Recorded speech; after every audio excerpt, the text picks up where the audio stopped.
Hey guys, it's the Bombay chef Varun Inamdar and welcome to Get Curried. Well, today I am making possibly one of my most favorite restaurant snacks, and that is a Masala Chicken Lollipop. Let's begin.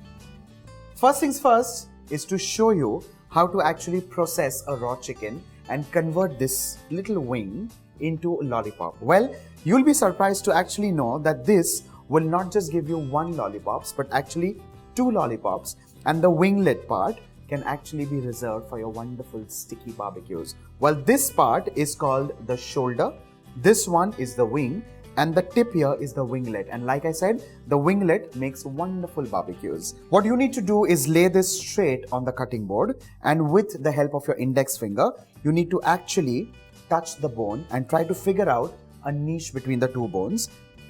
And that's where the knife slides like so, absolutely smoothly.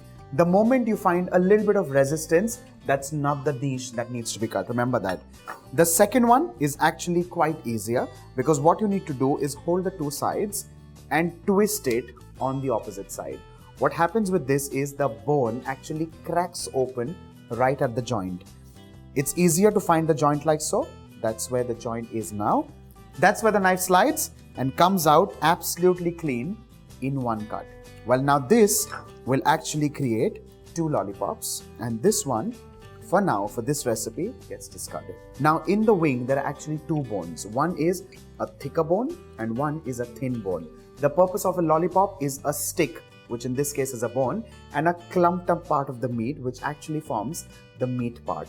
Now, in this case, what you need to do is remove the thin bone, which is a little bit of a trick, but trust me, if you get it right, it's very simple. What you need to do is just create a cut or a gash between the two bones, like so.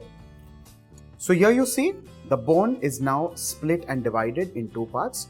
What we need to do is juggle it lightly around the two bones and try to dislocate the meat. As simple as this. Similarly, let's do it for the other bone as well.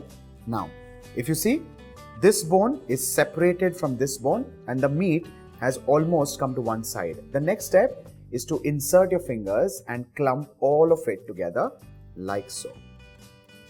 You take the thinner bone, you twist it over and push it from the other side.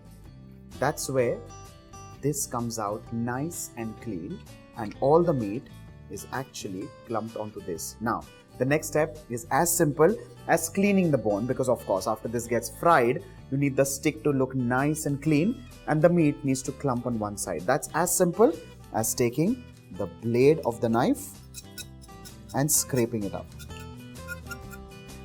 You need to take the end part of the bone, hold it under the knife and give it one knock.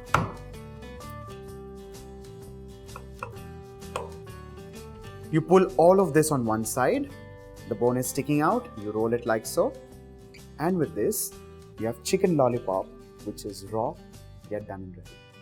Let's similarly move on to making some more lollipops. The same step needs to apply to the shoulder as well, but one thing that's important here to notice is that the shoulder has one bone which is thick. Do not discard that because that is the bone that will actually form your lollipop. All you need to do is scrape the bone like so, get it nice and clean, pull it all down like so and scrape it. Similarly, you need to scrape the other side and knock off the end.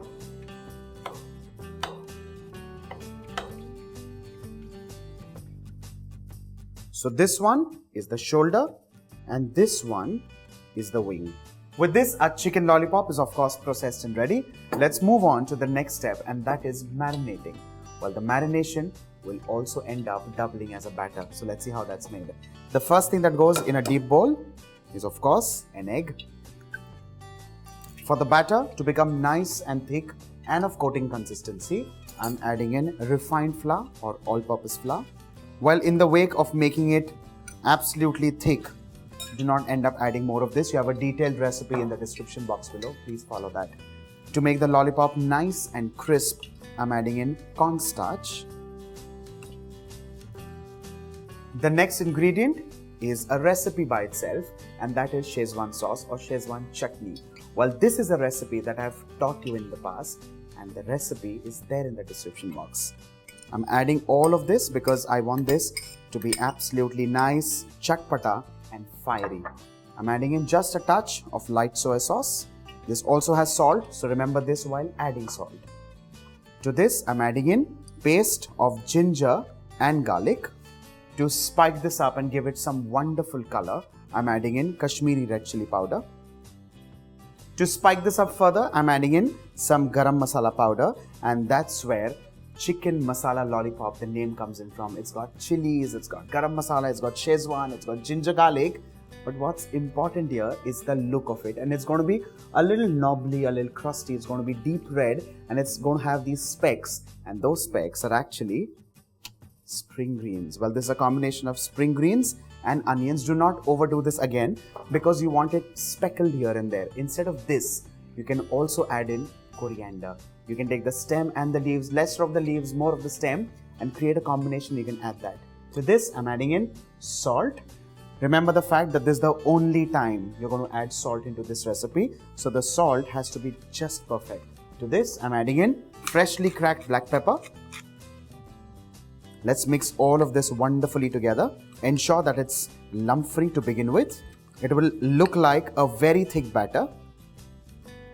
The next step is to add in water. Now this water is again depending on the consistency that you're looking at. I'm beginning with just like 1/8 cup of water. Mix this well, and I think that should be just perfect. Mix all of this well. And if you see, the batter has become beautiful reddish orange in color. Well, this batter is now of coating consistency, and to check that, you need to take your index finger and swipe it like so. If the gaps retain its shape, that means the batter is just perfect. One final mix, and with this, your batter is done and ready. Now, if you notice, there's oil that's screaming for attention, and that's where we shoot in action. What we need to do is dip these wonderful raw lollipops into this batter. Of course, not the bone, just the meat part of it. Roll it well and drop it in hot oil.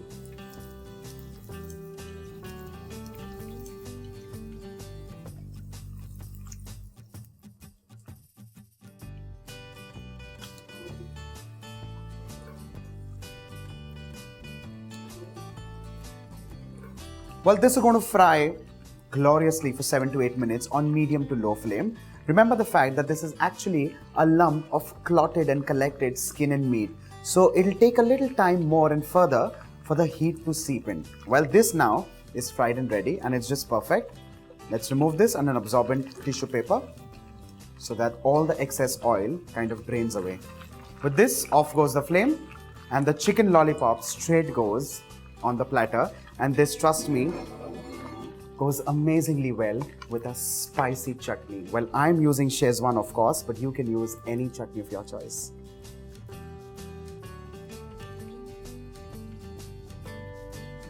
With this, your chicken masala lollipop is done and ready. And if you're looking at more such stunning, quick, simple, easy recipes, stay tuned.